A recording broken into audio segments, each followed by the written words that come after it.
Alrighty. Let me get off my phone. Here we go. Shall we? Happy birthday to you. Cait. Hello, my girl. Hello. Thank you so much for joining us here Yeah, today. thanks for coming. Thank you for having me. You are our first official guest on the Gwen Effect podcast. We have had some like unexpected guests, like Dozer. We've had a few unexpected my dad, guests coming in, but it is what it is. Guys, I'm super Our excited. first invited guest. Yeah, our first Well, I feel invited very guest. honored. And I'm honored to have you here on your birthday. Yeah, happy birthday. So thank you for that. Sorry about our singing. No, It's okay. It was good. Sorry about her singing. I liked it. Sorry about her Sorry about singing. her You apologize singing. for your own singing. I'm a damn good singer. Like I was saying, though, we are super excited to have you here. I am honored to be able to share your story with everyone. And You guys already have like a lot in common, and you have that like connection already. Yes. Yeah. With what you've been kind of going through, although there's differences. Yeah, and I mean, like, we went to high school together, but never really knew each other. Yes. So I was just going to touch base on that we were always kind of in the passing. I think we might have had each other on social media here and there. Yeah. And then I do remember seeing, kind of your pregnancy kind of pan out and the way it was going, and I just felt this need and want to message you and reach out to you, and I think that's kind of where our relationship developed. Yeah. And now, like, I consider you one of my girls, and and on those hard days and vice versa, I feel like we kind of are able to relate on a level that nobody can really relate, understand, understand, Yeah. right? So thank you so much. Guys, this is going to be like, raw, Real emotional, I'm sure. I'm a little bit nervous, and I was saying that I was nervous the other day because, Yes. I mean,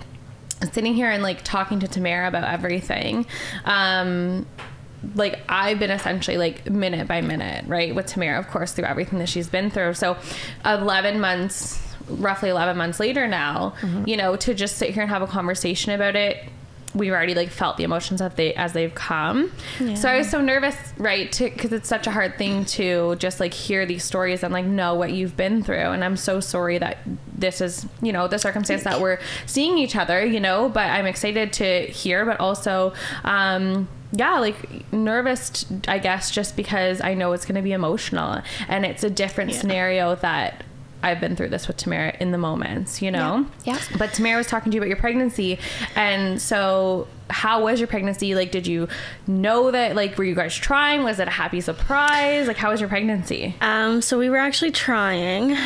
We had been trying for about a year at that Sometimes it point. takes a long time. I didn't know that. Yeah, we didn't tell a lot of people, to be honest, just because we didn't really tell our family. And so we wanted to kind of maybe act like it was a little bit of a pleasant surprise, Right. but behind the scenes, we were had that trying. conversation, Yeah, it was a year, and we were getting quite actually worried that it wasn't happening, just because we were so actively trying and whatnot. And so it took us about a year until Did you we ever fell pregnant. seek, like, I'm just curious for myself, like, did you ever seek medical help?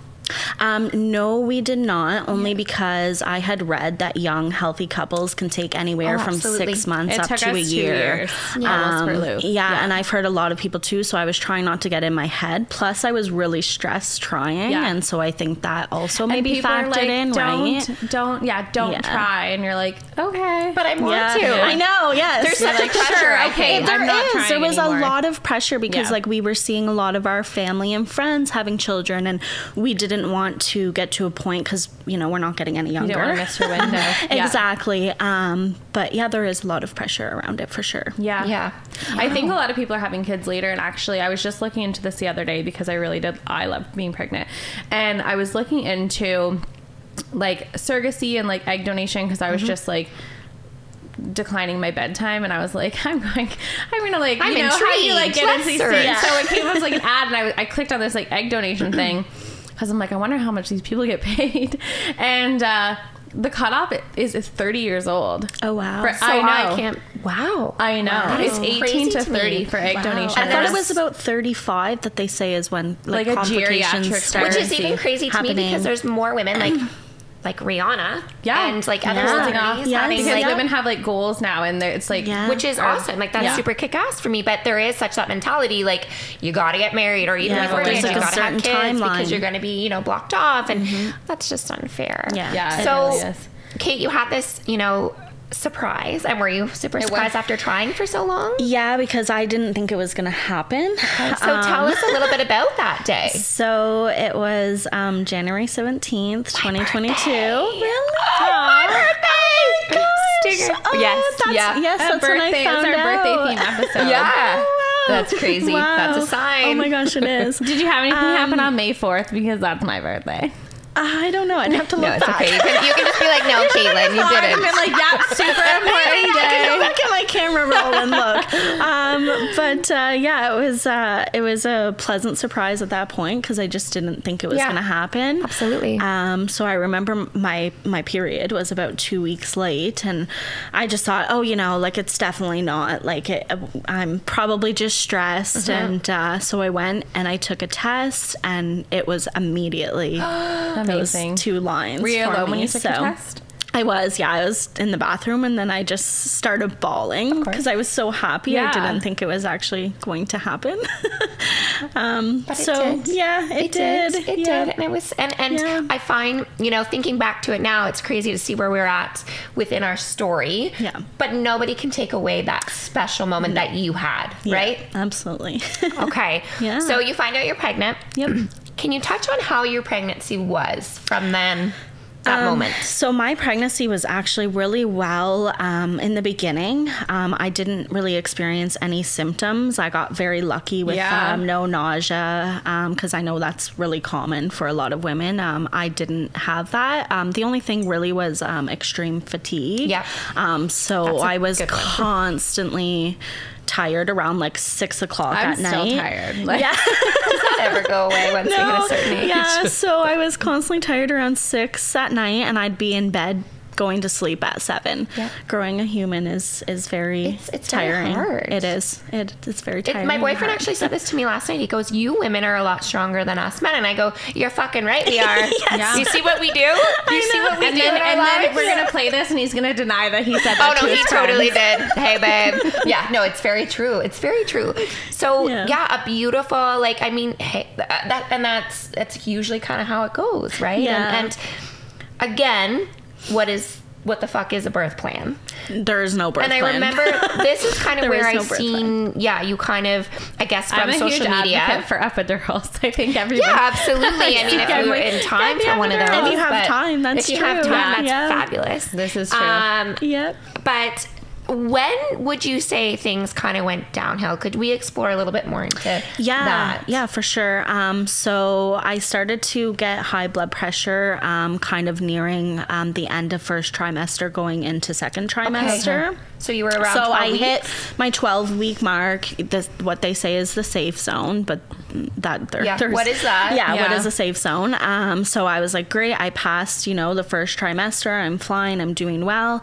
But then I started to get high blood pressure, and my doctor was a little bit worried because on the ultrasounds it was showing that I had a thicker than usual placenta. Okay. So they wanted to monitor me more closely, just for the purpose of the blood pressure, as well as the placenta. I was put on blood pressure medication. Did they diagnose you with like preeclampsia? No, Not at they that point. never once used that term with me. Okay. It was just a matter of monitoring more closely. And you I'm hadn't not seen sure. your OB obviously at that point. At that point, I hadn't seen my OB. No, I was still with my family doctor. But she said she wanted me to get in with my OB a little bit sooner. Right. And it being my first pregnancy, I didn't really think too much of it. Like, Yeah, I you knew don't definitely this is a little bit, I have to be, cautious, but they didn't make it seem like it was anything too... Right. And they probably at that point, right? Yeah, they're just Exactly, Yeah. yeah, I think, right? Just wanting to make sure everything's okay. Cait, I'm sorry to interrupt you, but do you feel like if you knew a little bit more sooner, you would have been prepared a little bit more? Like, is that something that crosses your mind? Like, I know medical staff have to be very careful what they kind of put out there and what they say, and they don't want to upset you if there's nothing that needs to really be addressed at that time. But what the possibilities could have been? Was it ever mentioned to you that it could have led to prematurity? No. And I wish yes, because knowing, as scary as it is, at least you know kind of what to prepare for, or maybe not prepare for per se, but you just kind of have more knowledge to go off of, right? So I didn't really have any knowledge other than, I have a little bit of high blood pressure and my placenta is a little bit thicker than usual and I have to go get monitored more closely. So I was going like every week to bi-weekly for appointments. And which is like, I think I knew early. deep down like something was definitely not fully okay, but I didn't want to, I think, even admit that to myself per se, right? Especially when you didn't have any like confirmation from any of your team or your doctors that there was something going on. And even with my my OB, she never sent me to a high risk doctor. And my mom had definitely touched on it with me. She had said, because my mom had preeclampsia, and she had kept using that word with me, and I was like, well, they haven't said it. And I just kept kind of, I think it was maybe a denial thing for me too, like wanting, everything to be okay. I don't know if that was a way for me to try to like cope what was happening. Well, especially because you've mentioned stress a lot, that you were already like under a lot of stress trying to get pregnant, even your period being late, like and I got taken off work early as well due to the stress. It reminds me of a little bit of a dissociation from what you were saying. Like, I can't obviously say you were disoriented, but like it does remind me a little bit of that, where you're like, everything's good. I'm good. There's nothing wrong there, right? So you were taken off work early, and you were being monitored. Things were, okay. You were kind of in the yellow zone, where you weren't in the red zone yet. When did the red zone start to happen? When were you admitted? Okay, so that day was really hard. I was 28 weeks pregnant, and I went in for an ultrasound. And as soon as I was in there getting the ultrasound done, the lady was really quiet and wasn't saying much, and it was definitely a different vibe than usual. Previous was your partner with you? He was not, no. Because of COVID? No, I believe he was working, because he was allowed to go to previous ones with me, but he was working. So I was alone, yes. And the ultrasound lady wasn't saying much, and immediately she said, I'm going to go get your OB. And my heart, like, sank. Take a breath. I immediately knew something's not okay. She came back and she said, we're going to pull you aside and put you into this room. Didn't even tell me anything, really. Just put me into a room with chairs and tissue paper, boxes of tissue. And so I was like, what a foreshadow. Okay, this seems odd. And so my OB never came back with her. She said, we're actually going to bring you down to labor and delivery. And I looked at her and I said, no. Labor and delivery? I'm 28 weeks pregnant. What do you mean labor and delivery? What's going on? And as we're walking down, she said, your baby is just showing he's not getting enough blood flow. So we just want to do further testing to make sure everything's okay before we send you home. So I'm thinking, okay, they're just going to make sure, check, and then I'll get to go home. I didn't get to go home. They did more testing and they admitted me into the hospital, and I was there for 9 days. Wow. At this point, Cait, did you see your OB? Did she come? Like, when did your OB come back into the picture? I think once I was admitted into the hospital, it took a few days until I kind of seen my OB. That's heartbreaking. My OB didn't deliver any of my kids. Yeah. She, I'm sure they're really busy. And she was in the loop of what was going on, but she didn't come into my room to see me. Is a little more, I think, needed. I didn't feel like I had much of a connection with her, really, my pregnancy, to be honest. I was more connected with my family doctor. Right. But then I had to obviously go to an OB. I kind of almost felt like, I hate to say it, but I almost felt like I was just a number. Get them in quick, make sure everything's okay, and then push them out the door. Check off what we need to check off for protocol. Yeah. And I think that's where our system goes wrong. Yeah. And I'm sorry you felt like that. Thank you. Really, though. I think there's like two problems, and like I can't touch on like healthcare at all as like an expert, but I think there's so many shortages. I know that like Kingston just is losing another OB right now. Yeah, I've right. heard So that. I know that there's like so many shortages. So it like, but then obviously like, you know, there's lack of information, there's lack of follow up. Like there's so many like Miscommunication things that in the are system. are difficult on everyone in these like scenarios. And I mean, I'll speak to just like what you were saying about the ultrasound. I hate that because they'll never tell you anything. You're laying there and you're asking like, is it okay? Is everything good? Yeah. And they're like, I can't tell you anything. Yeah, they apparently can't. It has They to be will your not, doctor. yeah. And so that's a little bit scary as well. If they see something and they know something, but you have to wait. Yeah. And So you're you're left in limbo alone. and so So you stayed in the hospital for 9 days? yeah, so That's for crazy. 9 days I had to be very closely monitored. So I was getting pee samples like 2 to 3 times a day. Blood was taken like 3 to 4 times a day. I was hooked up to the heart rate monitor for the baby about 3 times a day, like morning, afternoon, nighttime, and that maybe even 4 actually, because they would come into my room in the middle of the night. Right. Around like 2 a.m. or I guess that's early morning.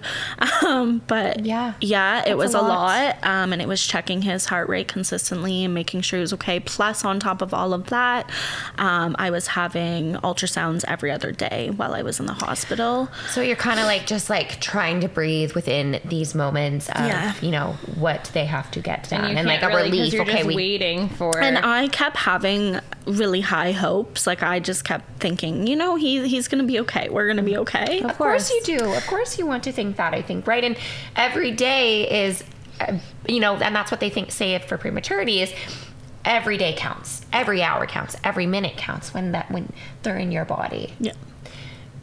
How did you feel with yourself then?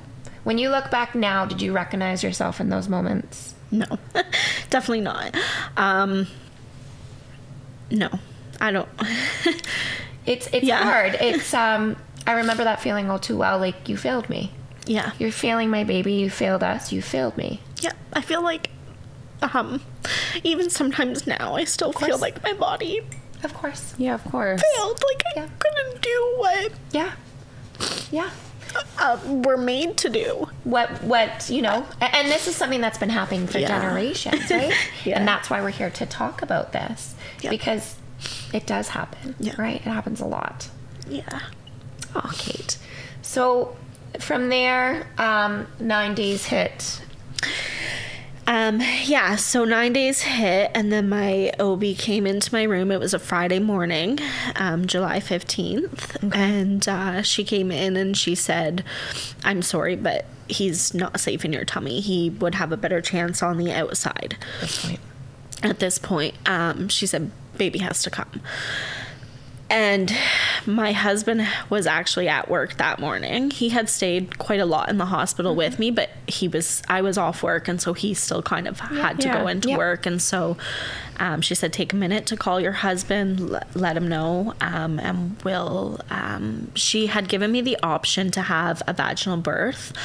She said, if it's important to you, we can definitely try, but she said the baby's under a lot of stress, so it would likely lead to a cesarean anyway, a C-section. Right. And I just immediately opted for the C-section. I said, no, I don't want to put him under any more stress, and I want him out as safely and as quickly as possible. Of course.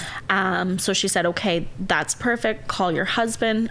So I called my husband, Brandon, and I said, baby has to come today.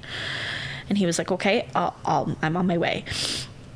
Once he got there, they said because he was coming at 29 weeks and he would be premature, they wanted to put me on a magnesium drip through IV.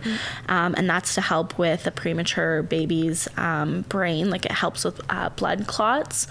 So they took me to labor and delivery, hooked me up to the magnesium IV. and I was supposed to be on it for 4 hours. So that was around, I think that was around, I don't know, like 12:30, 1 o'clock, something like that. And it was going to be on it for 4 hours. 45 minutes had passed, and my baby's heart rate was dropping significantly. Wow. And next thing I knew, there was a bunch of people that just rushed in the room and said, this is turning into an emergency section. We have to go quick. Wow. And from there, I kind of blanked out a little bit. Like, I was very, I don't know what's happening. I was in shock, and they're rushing me to the OR, and my husband's following behind, and my OB's telling me, we're going to try to keep you awake, but it might not lead to that. And I'm just awake. Wow. What do you mean? Like, what do you mean? I'm you know, when they keep you where your partner can come into the OR with you, and you're like still kind of awake, but you're numb from the, or however they do it. I'm not sure, because I didn't get that. So you were put. I was put to sleep as soon as we went into the room. My husband was still outside. He couldn't come in and even say, like, I'll see you soon. Right. Everything just happened so fast. They were putting something on my face, nitrous. Yes. To put you down. Yes. So they were putting that on my face, and they were just saying, you'll be okay. And it just happened so quickly. Next thing I knew, I woke up in my room. Do you feel like that was better for you, like in the moment of like having all this like really heavy things thrown at you? Like, do you wish that you like were awake through that?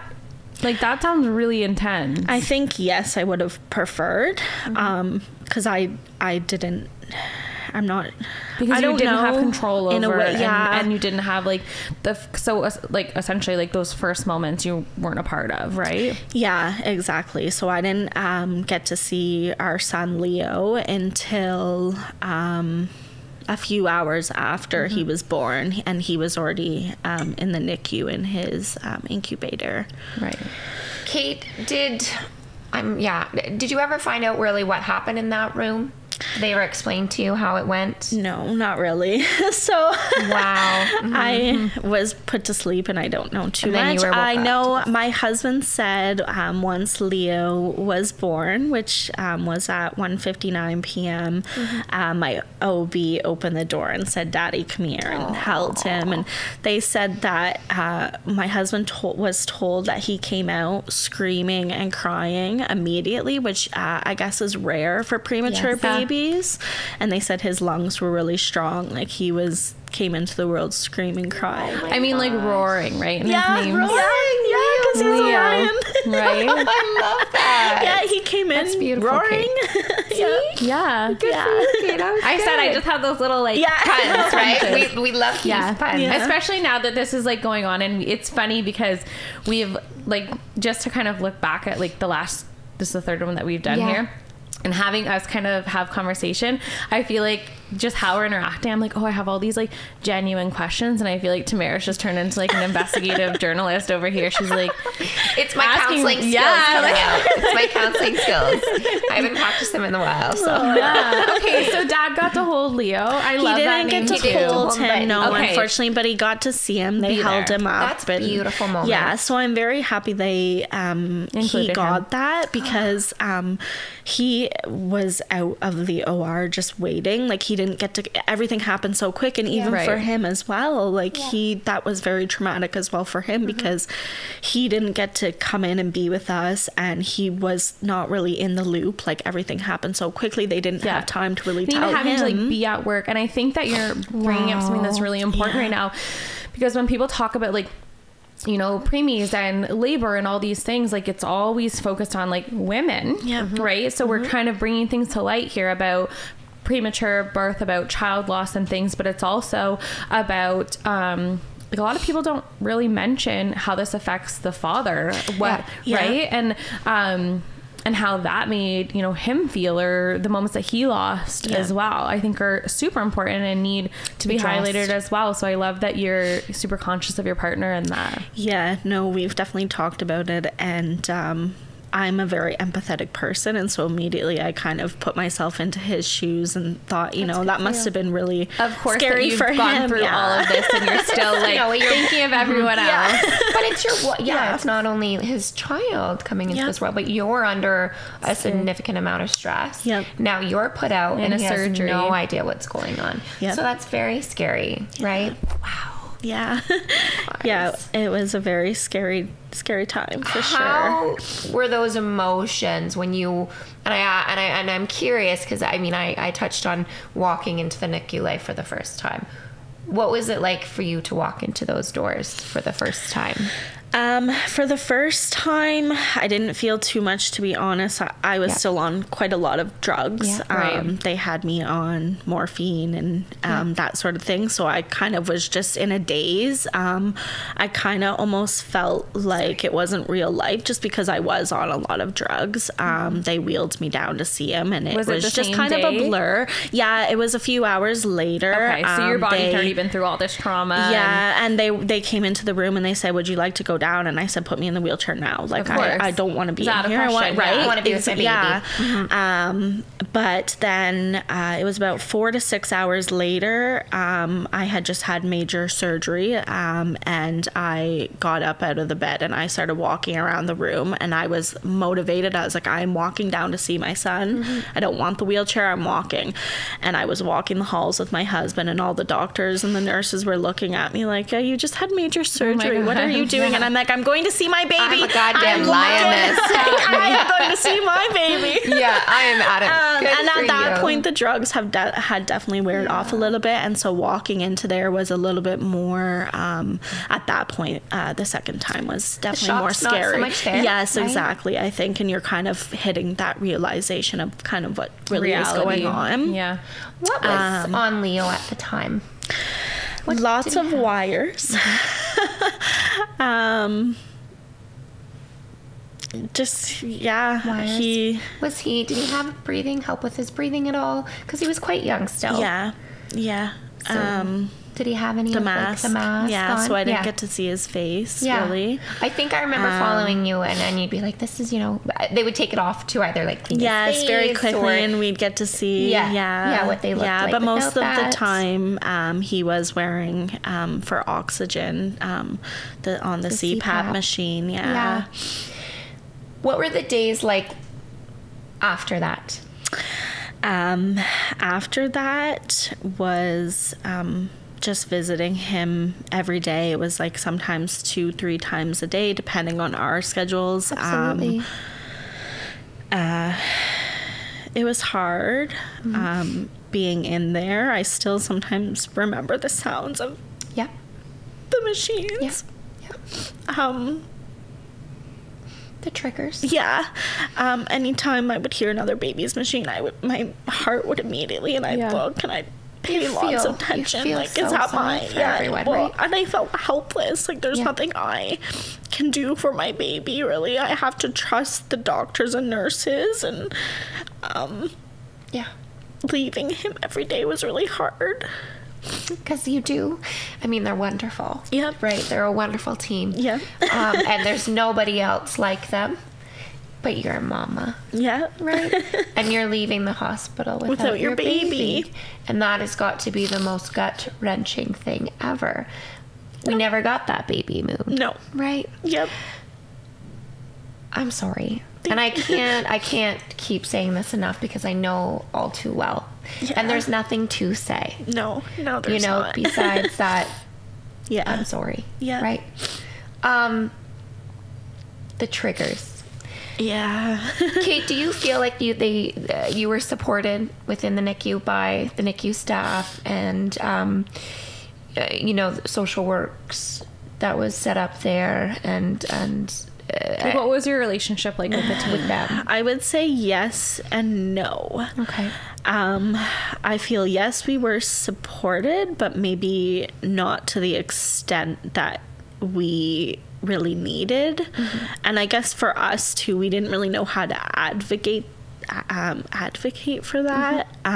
we were eventually, once Leo started to get really sick, we were set up with the social worker there, and she was Did you guys amazing. have the same social worker? Yes. And Yeah. you We loved love your her. social worker. Yeah. We love her. And she was amazing. Shout but out to you. Yes, exactly. We didn't get to see her though until he kind of really started to Because get there's really only one sick. social worker there, I think, right? Yeah. For the whole NICU. Between the two floors, Yeah. pediatric floor That's and the crazy. NICU. Yeah. It's really. I mean, it's I really can't daunting. even imagine for her, Yeah. how tough that might be. Yeah. It's a lot, and so she, yes, our angel on earth came in and Yes. guided you. Yes. And I remember So- us touching base too, because you would kind of check in, or I would check in, and I would encourage, it's okay, like, you take a pen and paper, you write down things, because it's very overwhelming, and Yep. then don't be afraid to Yep. address them. They are there not only for your baby, but for you too. Yeah. And it's intimidating. It's a Very. very It intimidating is. area, and once I think a lot of families are kind of nervous to question or raise Yeah. the concerns that they have, but I think it's a very important thing to do. Absolutely. And I kind of found that as time went on, you started to do that. Yeah. So be proud of yourself. Thank you. You did all that you I could. still sometimes wish I would have maybe advocated a little bit course you harder. do. Looking back, it's your first baby. You Yeah. don't know even the NICU life. Like, I didn't have any don't know sort of anything. knowledge. It'd be nice if Not we had a even pamphlet, anything. right? And Yeah. like, this is what's provided. Yes. This is what may happen. Yeah, so sometimes you don't know what to Yeah. ask. Yeah. And But you you don't can't even hold guilt on to No, yourself for no, that. for I know, like, sure. hindsight 2020, but Yeah. don't feel guilt, because Yeah. no parent now or in the future or previous Yeah. knows everything. I remember, like, holding our son. Like, I look at our first pictures that we had, and I remember thinking back and like, I look like an idiot because I didn't even know how to hold him. Yeah. Really, Yeah. like, I didn't It's even know very how to scary. hold Yeah, him, it and I is, look so yeah. awkward. And I'm like, I remember being like, this is weird, like, because you don't what are you know those doing? things, right? Like, Yeah. you really don't know, and it's all new and you're learning. And I think that I know that you too, like, have so much guilt. Yeah. Yeah. Well, it's very you natural. had guilt, and I then do. I think I do have those moments where I look back and I look at pictures and I think, was she sick then? Like, did I miss something? Could this have been avoided? Yeah. Right. Yeah. And I think that's again when death happens, we have no control. So when you have guilt, you have control. Yep. Right. Saying that, there was really some horrible times which led to a very devastating circumstance for you, Cait. But tell me how that first hold was. It was amazing. It wasn't until 9 days after he was born, unfortunately, because he was born very tiny. He was 2 pounds 4 ounces. Oh, wow. Oh my gosh. And so we had to wait a few days. It was the longest.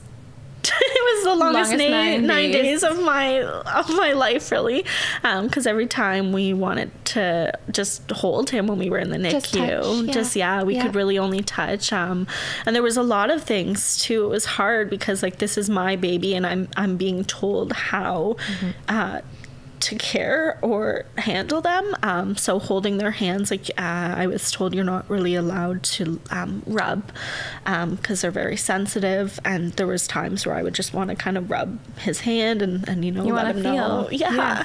Mommy's here. Yeah. Yeah. comfort. Yeah, so that was hard. But holding hands became our thing. Yes, it did. And I would sing to him just like Mommy and Leo holding hands, Leo and Mommy. Yeah. Because it was all I could do for 9 days. Yeah, but that was the best time. The holding for the first What time. a special was- memory that you It was a had. special moment. Yeah. Beautiful. That is Yeah. so beautiful. And I love that. And now I'm remembering you mentioning that and the photos going back to that Yeah. as well. Yeah. I'm happy that you got that opportunity. Yeah, thank I you. really Me am, too. Cait. Me too. I really am. As much as everything that has happened Yeah. is really unfortunate, I still would never I'm happy that it happened because we got to know him and meet him. Yes. I couldn't imagine if he stayed in my tummy and something happened and then we You never didn't have got to that know chance. him. We Got to didn't know get that that chance. chance. So So you made all the right decisions. Yeah. Right? You made all the right decisions with what you could yep.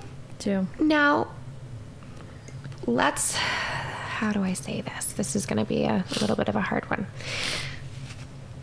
When the circumstances led to Leo's passing, can you touch on that a little bit for us?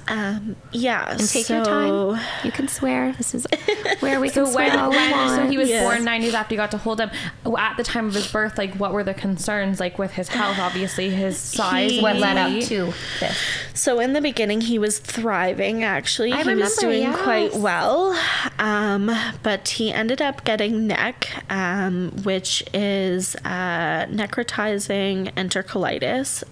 It's very common for premature babies. It is basically, it's a gastrointestinal issue. When tissue in your small or large intestine becomes injured or inflamed. Basically, if you think about it, a premature baby should still be in your should still be in your tummy. And so they're not quite ready to start feeds, and their bodies can't really, digesting it and breaking it down. Tube at that point? He didn't know. Okay. I was at home exclusively pumping 2 to 3 times a day and bringing him in my milk and whatnot.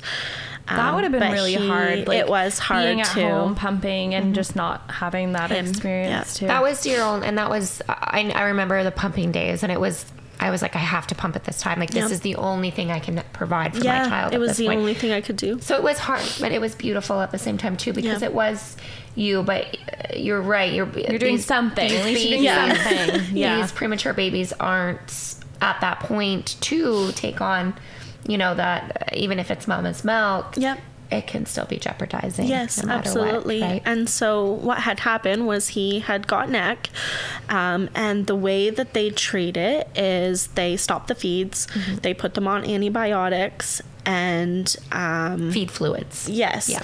And so he really wasn't being fed any milk for it was 14 days. And he had a PICC line. Gwen and neck as well. He had the PICC line. Yeah, so he had a PICC line in, which is a thin tube that goes into your veins, and it helps give nutrients to the premature babies. So just everything how small that must have been. Yeah, very precise. Yep. Yeah, it's a dangerous procedure too. They say they really have to be very careful with it. There's only certain nurses that are trained or certain specialists that are trained to do this procedure. Yeah. But it's common for longer admissions because a regular IV can only last for so long, where the line can stay in for quite a long time. Yeah, exactly.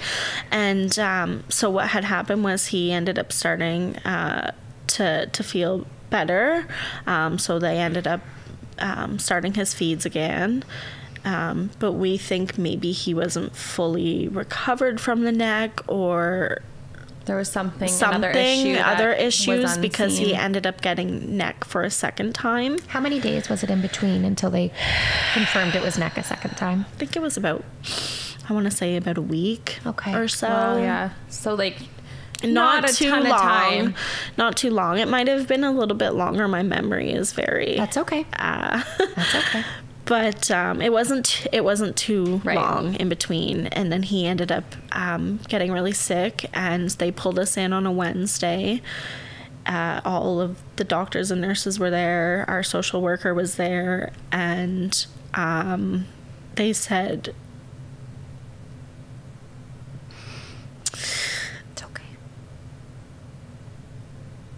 they said that Leo was the sickest baby they had seen in a while. And then I just remember I went blank. I didn't really even know what they were saying. I'm glad my husband was there, because he was definitely able to be a little bit stronger for the both of us, because I just remember looking off and not hearing anything they said. As well, also our social worker being there was really well, because she was able to write everything down. Love her. Yeah, me too. Me too.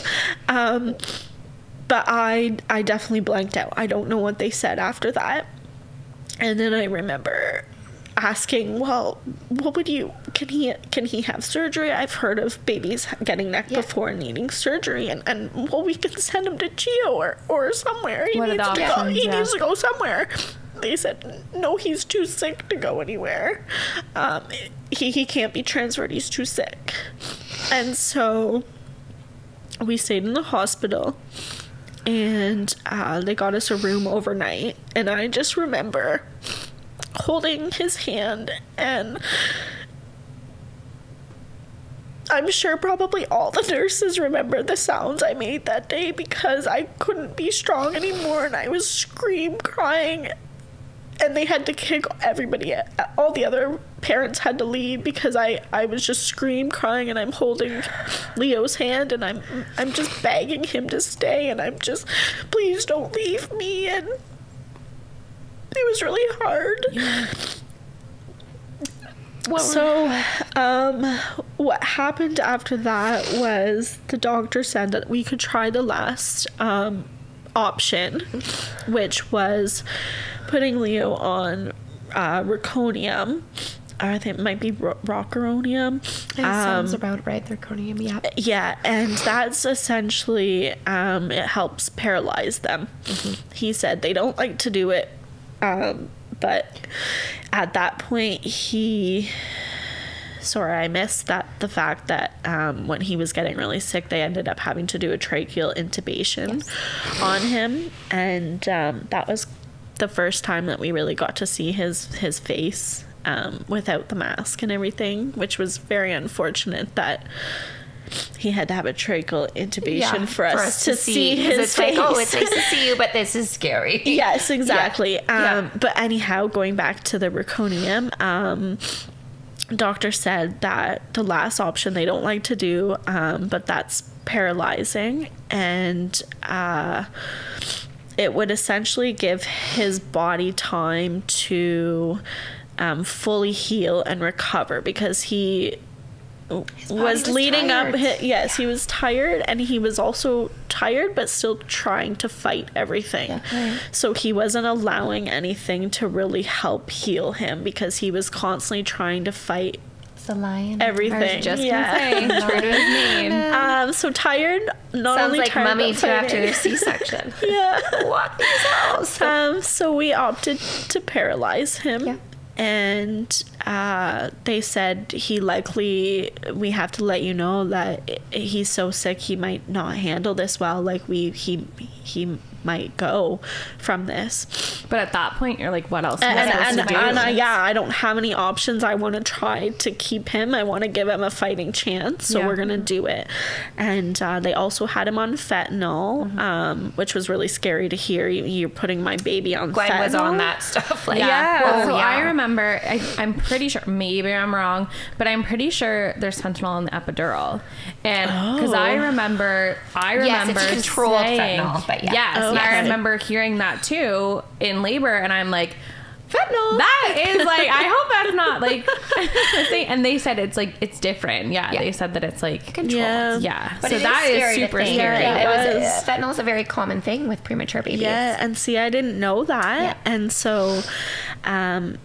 He ended up pulling through, actually, and they were very surprised at that. And they pulled us aside, and they said, he's actually stable and he's doing really well. And so how old was he at that point? At that point, he would have been almost 2 months. Okay. Because he, at that point, was in the NICU because he spent a total of 57 days in the NICU, but at that point he was, about 2 months old. That's like a long journey already leading up to that point. Yeah, exactly. And so, for 2 days he was quite well. They were able to get his the settings down lower for the CPAP or the tracheal intubation. Yep. And then the Friday night we had went to go visit, and then we went back home, and 2 hours later at 11 we get a call saying he's not doing well. He's on the highest settings for everything. And I looked at my husband and I was like, no, he's gonna be okay. I'm still in denial. I'm like, he's gonna be okay, he's gonna pull through. And my husband goes, I think we should be prepared in case he's not. Oh, what a jerk. And he was like, we should bring books to read to him. And the books he chose, we had books called Leo Loves Mommy and Leo Loves Daddy. I don't know where our family and friends found those ones. Aww. But my husband pulled those ones to bring, and we show up to the hospital. We walk into the NICU, and they're saying he's not doing okay at all. Like, he's on the highest settings for everything, and they're basically telling us, like, this is it, this is the end, like, there's nothing else they can do. And I look at them and I'm like, no, there's more, what can we do? There's more. And my husband pulls me aside and he says, babe, look at him, like, he's not well. He was very yellow and swollen, and he wasn't gonna make it.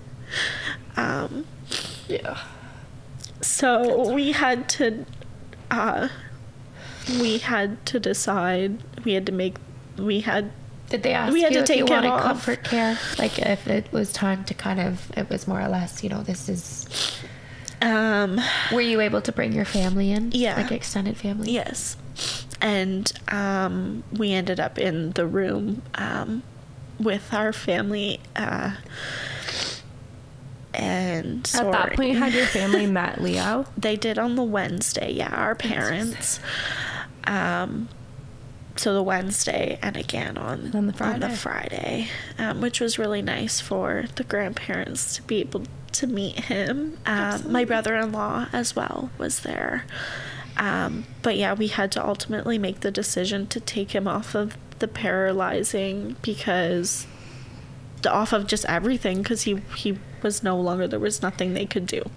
He was tired. Yeah, right. He gave it his all. He did. Mama. Right, and that strength comes from you and Dad, obviously.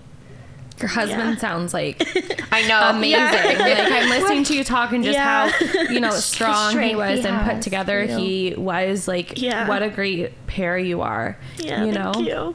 Thank you. What a hard thing. Special, blessed to have you both. Yeah, so I was very thankful that they actually kept him on oxygen until we got into the room. Yeah.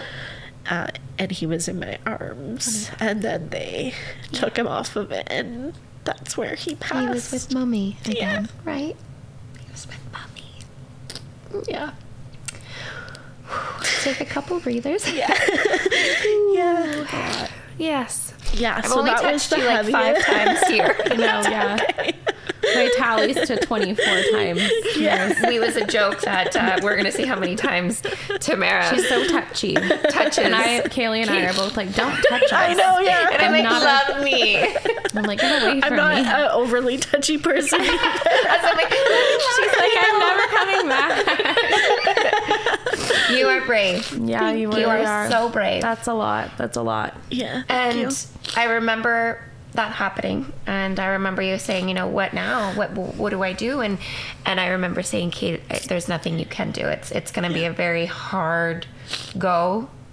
It's going to be not minute easy. By minute. Yeah. It's going to be moment by moment, right? Yeah. Seconds by seconds at times. My problem was I really haven't lost a lot of people. Haven't experienced loss quite to this extent. I had lost my Poppy. Mm-hmm. We were close when I was little, but not it's so not much out of as order. Yeah. Right. And you're not supposed to it would lose never your be the same. I think even if you had experience a loss of a child. It's nothing. There's nothing like it. Oh God, no. It's out of order. They're supposed to bury us. Yeah, it's out of order, right? And so for Cait, just to touch on that a little bit, what did grief look like for you then compared to what it looks like for you now? I think in the beginning I felt very lost and confused. I didn't know where to go. I had never really felt what I was feeling, and I'm kind of someone who I'm a very emotional person, but at the same time it's weird because I don't like to really cry in front of people. I like to always show that I'm strong and kind of hide those emotions, but at the same time not. Right, you were in the beginning of all this. I said to my husband, well, because I took time off of work and he took a little bit of time off of work as well, and I said we need to get out of here, like we need to go somewhere. And we opted to go down east. I said, let's go down east. We can go on our first family trip. We'll bring Leo with us, let out some of his ashes. And I think I was kind of looking to almost escape reality and escape from home. I remember you saying that. You're like, I went on this trip to escape this, but there's no escaping it. There is no escaping it. And I think I needed that realization down there, and I didn't realize it until I was just walking along the ocean in PEI, and I'm looking around like, there's no escaping this. This is my reality. It's followed me here. It's not going away. Leo was here. He existed. And he did, and that's what grief is, having all that love for someone, right? Yeah. How beautiful is that? Yeah. But how horrible. Oh, horrible. In that moment, right? Yeah, because I didn't know what to do. It's scary to think back now, you know? And I remember you saying, like, you had planned to even release some of his ashes. Yeah, and we actually ended up, we were unable to do that. Yeah. And when we were driving home, we talked about it, and we both agreed we weren't ready. No, we weren't ready to let him go, and there's no rushing things. Yeah, we still haven't anywhere. Yeah, we're just not ready. Maybe you won't. Yeah, maybe you won't. Maybe that's something that will stay with you, and that's okay. Yep. There's a timeline. There's no timeline on grief, and no, you would exactly. say that too. Like, and I think at the beginning, I definitely was trying to find that timeline, or because it's our society. They always try to put a timeline on things, but there's no timeline. Life grows around grief. Yep. Cait, share with us how you're transforming your grief now. Now I'm just allowing myself to really truly grieve and feel the emotions, and also just be more kind of grounded. You find you're more grounded with yourself, and like you said, you're in tuned, right? You know, perspective. You do things when you want to do them, right? And finding purpose again. Finding purpose. You're going back to school. Yep. What are you going to school for? Personal support worker. I love that. Yeah, I always kind of wanted to go into PSW. I might eventually one day when I'm ready go into nursing and see what I do with that. But because you have an educational background working with children. Yes, I do. So do you find this kind of pushed you a little bit to be a provider in the sense? I think so. Yeah. That's amazing. Yeah. And I think too, it was just timing, because I had always kind of really talked about healthcare. Yes. But it was never really the right time. And and I think having time off of work to really reflect, because I took 4 months off after I didn't go back for a while. I wasn't ready. Of course not. So I really took that time to truly grieve and heal. And I mean, I'm still doing it. Yeah, still there, babe. It's still a process. Still there. So how long has it been since Leo passed away? It's 5.5 months. We'll be going on 6 months. In March. So this is still very fresh for you. Yeah. And you know what? And I know, just like seeing Tamara go through this journey, like, it'll be up and down, but it sounds like you have done so much. Like, what did you have in place? Did you have any like counseling or anything afterwards? Did you lean on your family? Like, what did you turn to help, or did you just go through it on your own?